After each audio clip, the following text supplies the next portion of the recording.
Air paras lutut musnahkan sebahagian besar barangan penduduk titi gantung botol perak.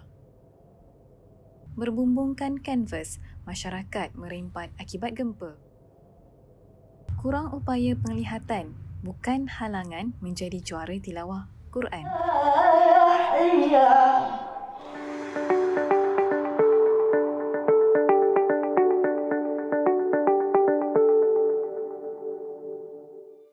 Sekitar 23 sukarelawan skuad Kita Bantu SKB telah bersama pihak YM bertolak ke Beruas Perak pada 25 November yang lalu bagi menjalankan kerja-kerja pembersihan dan agihan bantuan kepada penduduk setempat akibat dari kejadian banjir kilat.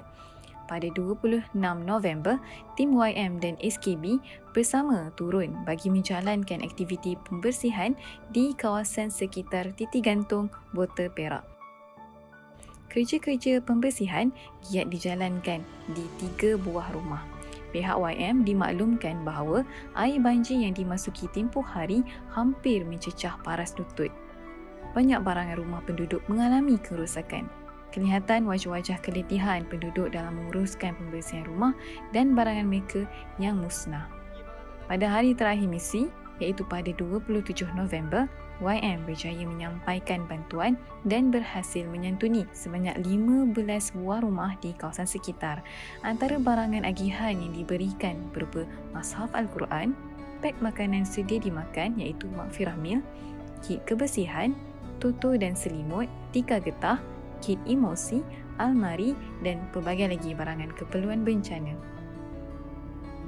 Jam 1.21 petang waktu tempatan pada 22 November 2022, warga Indonesia di bahagian Jawa Barat telah dikejutkan dengan gempa bumi di daerah Cianjur, Indonesia dengan gegaran 5.6 skala Richter dan ia merupakan gegaran yang memberi impak besar kepada penduduk. Tidak terkecuali Kampung Maghfirah di sana. YM turun ke lapangan bagi melihat keadaan di kawasan kejadian, di samping menyampaikan bantuan sumbangan kepada masyarakat setempat yang terlibat. Difahamkan, sekurang-kurangnya 162 nyawa dilaporkan terkorban dan lebih 700 yang lain cedera akibat daripada gempa bumi tersebut. Daerah Cianjur yang terletak lebih kurang 110 km daripada Jakarta dan gempa bumi yang berlaku telah mengejutkan sejumlah besar penduduk di sana dan menyebabkan kemusnahan yang besar pada kebanyakan infrastruktur bangunan termasuk rumah kediaman, kedai dan pasaraya. Pada 30 November pula, sekitar jam 5 petang, Indonesia dikejutkan sekali lagi dengan gegaran kali ini mencapai 6.4 skala Richter iaitu melebihi gegaran di Cianjur beberapa hari yang lalu. Gempa itu berkedalaman 106 km. Kemusnahan yang dihadapi adalah lebih buruk berbanding di Cianjur.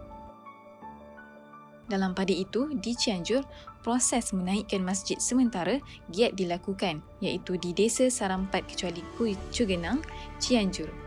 Ini merupakan suatu inisiatif YM bersama Yayasan Maghfirah Bina Umat bagi membina masjid dalam keadaan darurat yang mana masyarakat setempat boleh beribadah seperti biasa. Pada 2 hingga 4 Disember lalu, telah berlangsungnya Majlis Tilawah Al-Quran Braille 2022 kali kelima. YM telah menjadi penganjur bersama pihak Persatuan Orang Cacat Penglihatan Islam Malaysia (PERTIS). Majlis yang berlangsung selama 3 hari ini telah menerima sebanyak 37 penyertaan. 5 kategori dipertandingkan iaitu tilawah Quran kategori lelaki, tilawah Quran kategori wanita, hafazan kategori lelaki, hafazan kategori wanita dan tilawah Quran saudara baru.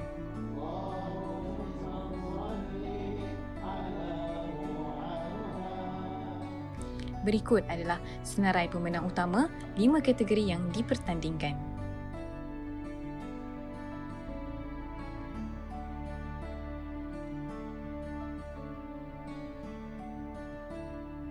Muhammad Syafiq Izwan Muhammad Suhaini, Muazzin Masjid Sultan Salahuddin Abdul Aziz Shah dinobatkan sebagai juara keseluruhan Majlis Tilawah Al-Quran Braille MTQB 2022. Menurutnya, hampir setahun masa diambil untuk mempelajari dan mengenali kod Braille dalam Al-Quran selain didedahkan dengan bacaan Tarannum seawal usia 7 tahun. Sebenarnya macam saya cakap lah, niat saya untuk masuk pertandingan seperti ini adalah untuk mendalami Al-Quran. Sebab laisa minna man yatarunna Al-Quran. Bukan daripada kalangan umat Nabi Muhammad sallallahu alaihi wasallam sesiapa yang tidak mendalami Al-Quran. Jadi itu niat saya. Jadi sebenarnya kalau anugerahkan sebagai urusan keseluruhan dan sebagainya, itu bagi saya mungkin rezekinya lah, itulah.